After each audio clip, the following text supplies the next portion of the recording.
queens, Hebrew quilters, and humpback quails. Happy quinceañera. Humberto Quintero, good to see you, my friend. Harley Quiblin out there, or what? Excuse my hilarious quirks. But this is HQ, the live mobile game show, where you answer questions to win cash. And tonight is your big money Sunday night edition of HQ, baby. And I am your cinnamon host crunch with money bunches of oats, Scott Rogowsky. And do you smell that? Oh, it smells like the first weekend of August in the books. And I don't know about you, but in my family, on the first weekend of August, we like to throw a classic shore dinner. Coleslaw, ears of corn, and steam whole lobsters. Of course, we used imitation lobster because we kept kosher. But now that I'm grown, I got the real deal. I also have a quiz for y'all. All 700,000 of you live in the game, including Campbell Danker, Kathy in Massapequa, Kaylee in D.C., Neil, William and Vicky, Jeff Fisher of Seattle. Happy birthdays to Rebecca Holdsworth, Rachel Dillon, Todd Bowe turning 54, Pauline and Kevin, happy 40th wedding anniversary, and Rebecca and Jacob, you guys are getting married right now. Mazel tov. Tonight, I'm asking you 15 questions that start easy and get harder than dating a human centipede.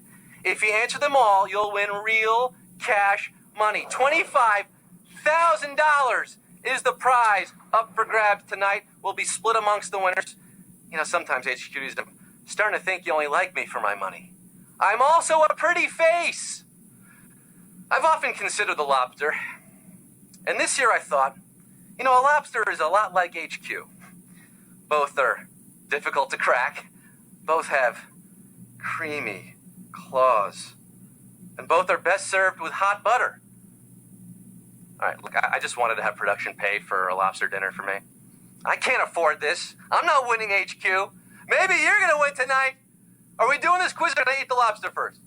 Can I have just a little?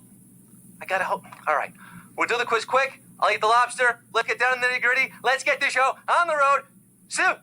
Numero, with over 700,000. Numero uno. According to a common expression, where there's smoke, there's what? Smoke monster, an Olsen twin, or fire. Free schmo. Last night we learned where there's Great Smoky Mountains, there's a savage question. Shouldn't it be savage at Q1? No tricks here. Where there's smoke, there's Chris Christie chasing an ice cream truck in corduroys. Also fire. 697,011 are smoking. Simply and fuego. For Q2, which of these is a U.S. president known by the initials JFK? Jimmy F. Kimmel, Johnny F. Knoxville, or John F. Kennedy? Now, folks, I don't often say this, but if 100% of you don't get this right, I'm going to assassinate myself. John Fitzgerald Kennedy, a.k.a. Jack, a.k.a. New York's International Airport. That is your answer on, yeah, well, almost all of you. 689,868. But 1,351 thought Johnny Knoxville. Bad grandpa? You thought he was a U.S. president? Johnny Knoxville's not even his real name. What's wrong with you people? I don't say that often, but what's wrong with you? JFK, John F. Kennedy, come on. I'm getting excited about politics, but really, my theme is art.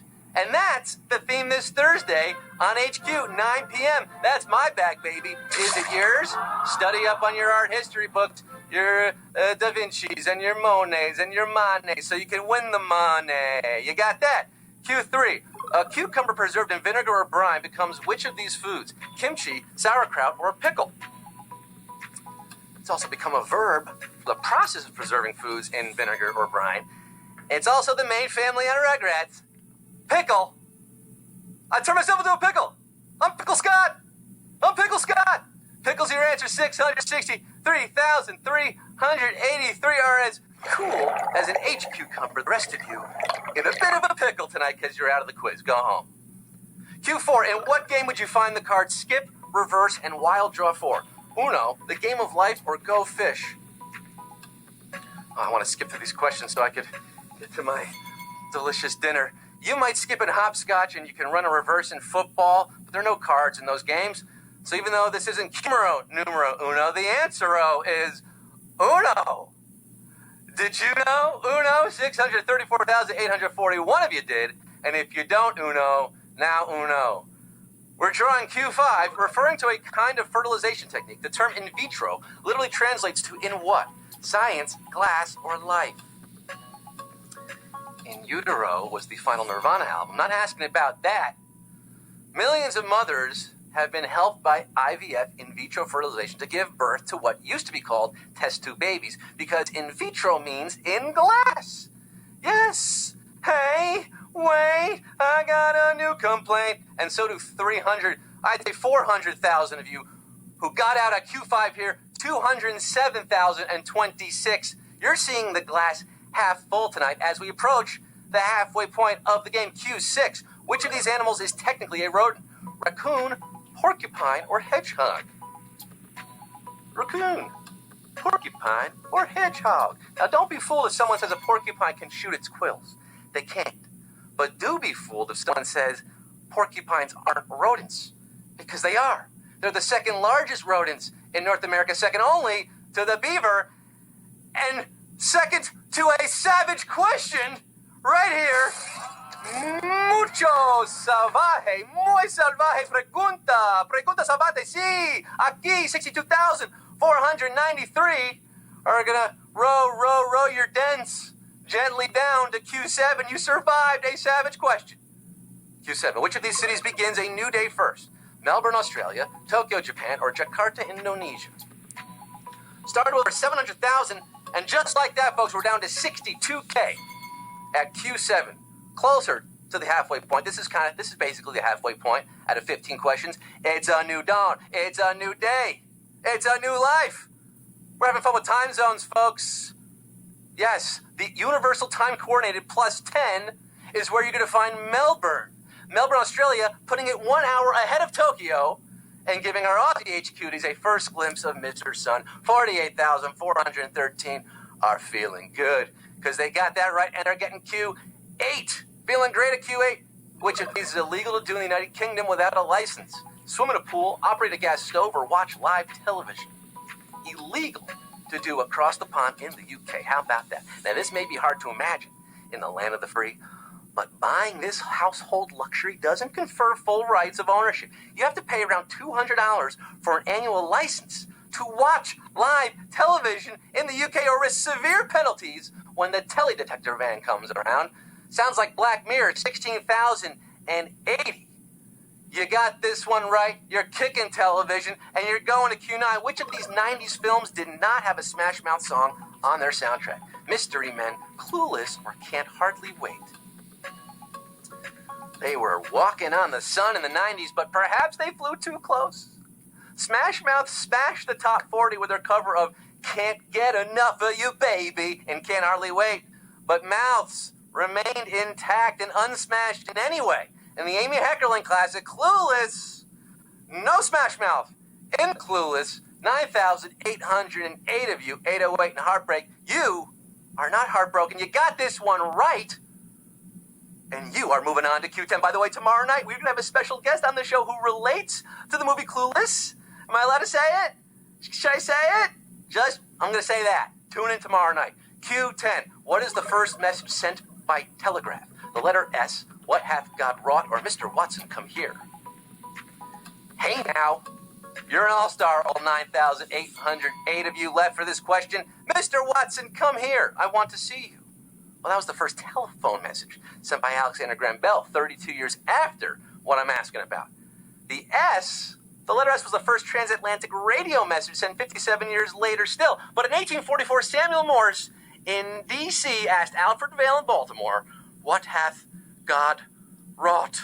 6,748 knew that one. The answer to what God wrought? The Catch Me Outside girl. That's where we're at. Snapchat. That's what God hath wrought. Q11. One of the inventors of the basic programming language also worked as a what? Catholic sister, accountant, or taxi driver. Boy, wonder if Samuel Morse could ever conceive of concepts like Tinder or HQ. Phone. So much is in our hands. The beginner's all-purpose symbolic instruction code was designed by 3 people at Dartmouth in 1964. John G. Kemeny, Thomas E. Kurtz, and Mary Kenneth Keller, who was the first woman to earn a PhD in computer science, and a Catholic sister. Not my sister, a sister from another mister, Jesus. And oh, sister, mister, we got another beep, boop, boop, boop, dialing up a savage. Q11, 917 of you remain after that one. Savagery at its finest, striking late in the game, as we're down to Q12, folks. Not the final question tonight. The company Gibson Guitars began with a patent on what musical instrument? Banjo, mandolin, or viola? I'm going to start to put the napkin back on. Those aromas are so tempting. Gibson guitars inextricably are linked to the Memphis sound, from B.B. King's Lucille to Elvis's vast collection. They've been rocked by the likes of Clapton, Santana, and Hendrix.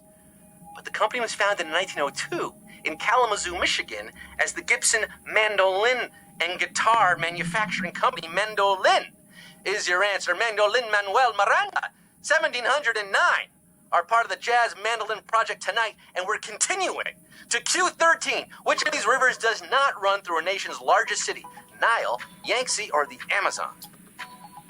You answer this one, you answer two more, you win $25,000 or a share of it thereof. Now, the Nile accomplishes this feat twice. It runs alongside Egypt's largest city, Cairo, and hits Khartoum, the largest in Sudan. The Yangtze empties near Shanghai, but the Amazon is the only one of the world's largest rivers and longest that doesn't hit a nation's number one city. 563, our number one so far, sitting pretty, going with me across the lazy river to Q14, the penultimate question tonight. For $25,000, you got to get this one right and the next one, baby. What musician once co-wrote a musical about a real-life gangster? Ricky Martin, Bono, or Paul Simon? Why did I say Bono? Like it's pro bono. Bono, pro bono. Critics were not kind to this 1998 Broadway production called The Cape Man, based on the life of Salvador Agron and starring Ruben Blades and Mark Anthony. The New York Times' Ben Brantley said it was like watching a mortally wounded animal. Ouch! Good thing Paul Simon's robust ego protected him from such insults. 381 of you. We're down to just 381 who have 50 ways to win HQ.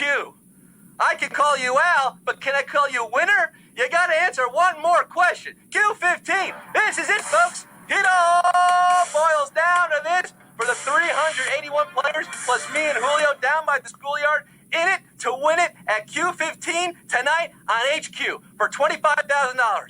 Your question 15. What treat was likely inspired by the view of a mountain in Colorado? Rocky Road ice cream, red velvet cake, or root beer float? Oh, there, boy. I'm so close to you now. A little coleslaw wouldn't hurt, would it? Now I'm getting thirsty for one of these. Legend has it that Frank J. Wisner of Cripple Creek, Colorado, woke up one morning in 1893, gazed out his window, and thought, the snow-capped Rocky Mountains, they look a lot like a scoop of ice cream in a glass of dark soda. And thus, the root beer float was born. How now, Black Cow? 180. How about this now? Cash me inside. You're our winners tonight, baby!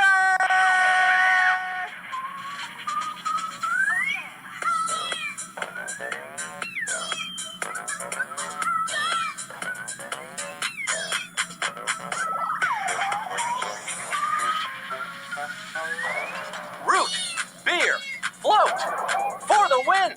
180 players, they knew about rivers.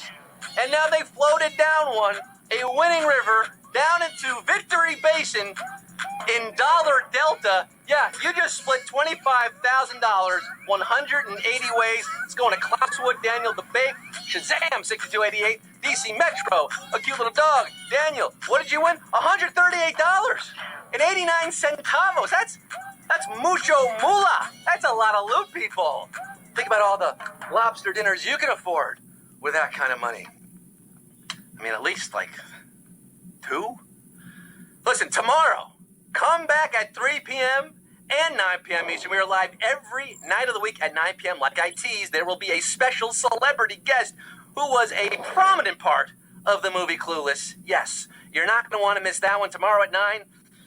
Of course, every weekday at 3 p.m. you can also find me here. Me, Scott Rogowsky, your host, with the challah French toast, signing off for tonight. About to enjoy my delicious lobster bake here, saying, Pinchy would have wanted it this way. Oh, my dear sweet Pinchy. Oh, God, that's tasty. I wish Pinchy were here to enjoy this. Oh, good I am. No more pain where you are now, boy. No more pain where you are now. My dear sweet Pinchy.